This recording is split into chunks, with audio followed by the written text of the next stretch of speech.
Hi there, I'm going to share my sermon for today. This is my sermon for Ascension, or for the last Sunday of Easter. And we've had a look at a number of scriptures at my church today, but really I'm just going to talk about Acts 1, 6 to 14. So feel free to pause the video, have a read of that, and then come back. Jesus' followers had hoped that God would send somebody who would free them from their enemies, somebody who would make Israel great again. But Jesus hadn't led his followers to fight the Romans, and when his enemies came to arrest him, he surrendered. He had been executed publicly so that he would be a source of shame to all of his people.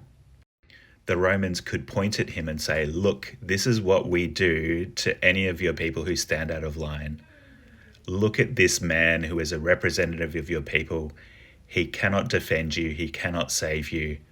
This is how easily we've destroyed him." But Jesus had returned from death. The greatest power in the world had not been able to keep him in the grave. So now his followers have got their hopes up again. They're saying, surely now is the time when you're going to restore the kingdom of Israel.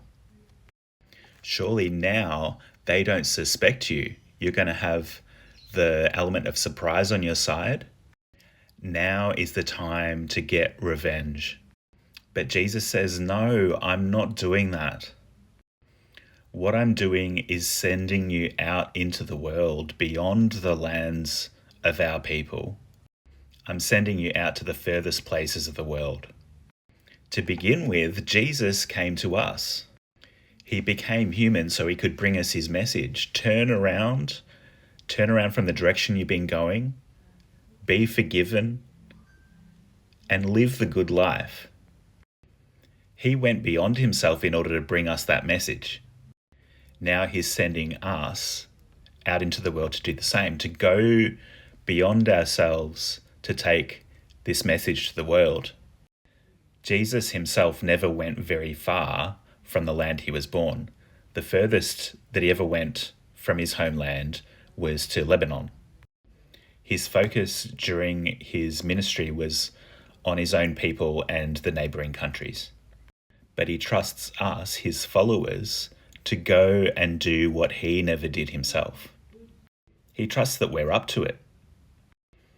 After his friends have seen him go up into heaven, they're just overwhelmed and they're wanting to just stay at the top of that mountain praising God for what they've seen in Jesus.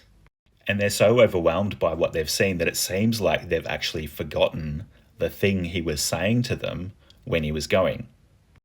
Instead of going out into the world, they're staying at the top of the mountain. They're wanting to stay in that holy place where they're close to heaven, close to Jesus. They stay there staring up at the clouds. The messengers come and remind them of what Jesus has said. Stop looking at the clouds. He's not going to come back while you're looking. Get to work. He sent you out to share his message with the world.